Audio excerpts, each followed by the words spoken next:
Welcome to another episode of Every Day's a School Day, where I teach you things from history, politics, international relations, and anything to do with the arts, to the sciences, maths, economics, etc., and everything in between.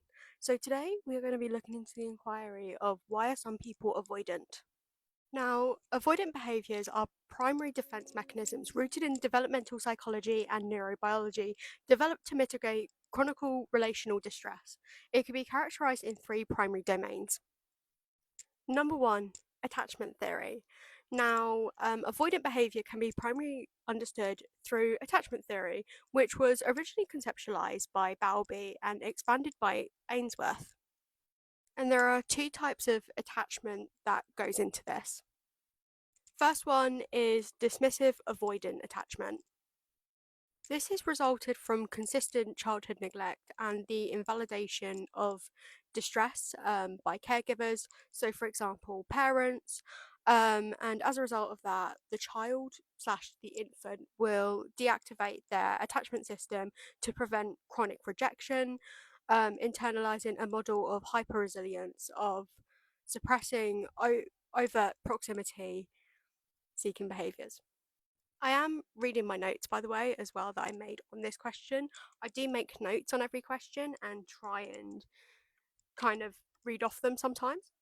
Second type is fearful avoidant attachment, which stems from trauma slash abuse.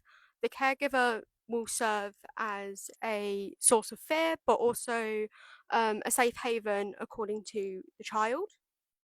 This creates an unresolvable biological paradox, resulting in fractured behavioral strategy categorized by co-current desires of intimacy and acute fear of relational vulnerability. So when it comes to relationships, like obviously like marriage or like a relationship like with another person, like boyfriend and girlfriend, also friendships as well, and relationships you have with other members of the family, there's that fear of kind of physical touch and also as well vulnerability.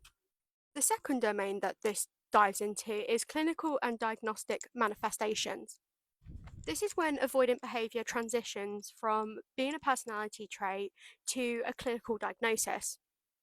And this obviously leads into avoidant personality disorder, which is characterized by a pervasive pattern of social inhibition, profound feelings of inadequacy, and hypersensitivity to negative evaluation. However, while the concepts overlap with social anxiety, avoidant personality disorder involves a much more broader, deeper alienation from the self, where the core pathology is an impaired sense of identity and self worth rather than situational performance anxiety. The final domain is neurobiological and cognitive mechanisms. And this is where the maintenance of avoidant states are supported by the distinct neurobiological and cognitive frameworks. And this is where the HPA axis regulation comes into. Now, I'm going to talk to you about what HPA stands for in a moment.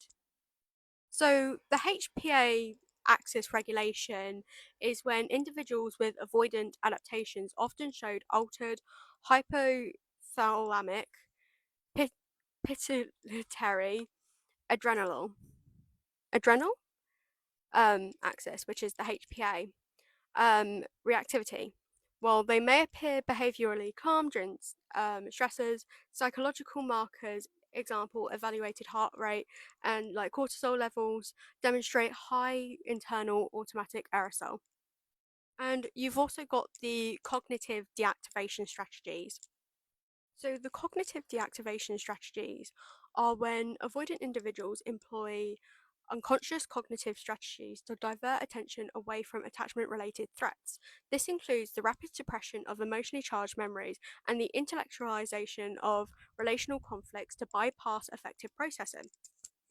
I do also want to go into the sociological explanations on why some individuals are avoidant. If you want me to go into like mathematics, philosophy, etc., I can go into it, but today we're going to go into sociology as well as psychology. There are a few factors to this. Number one, it serves as a protective mechanism against the threat of public failure of stigmatization, as society often places a high emphasis on performance, visibility, and social integration. Um, and it puts a lot of pressure on individuals to be perfect, and therefore, you see a lot of people become avoidant in social situations. And you've also got how macro society pressures, for example, academic competition or the job market being unstable, has spiked extreme avoidance syndromes globally, such as the hikum- hikumon phenomenon in Japan, where young people cut ties from the outer world. And there are other factors that you can like go into as well. But those are the things that I'm going to cover today. If you want me to do a part two where I cover the mathematical explanation, the philosophical explanation, etc., please let me know, and I would love to cover this question again sometime in different perspectives. But today, I just wanted to cover kind of like social sciences, as psychology and sociology are quite interesting. Um, and also with the social sciences, it's the science behind kind of everything. Um, and the science behind people. Philosophical and mathematical explanations are more theoretical compared to like sociology and psychology, where they actually look into the reasons and give evidence for it. But if you want me to look into the more theoretical side and look at kind of history as well, please let me know. But I hoped you enjoyed this episode of Every Day's a School Day.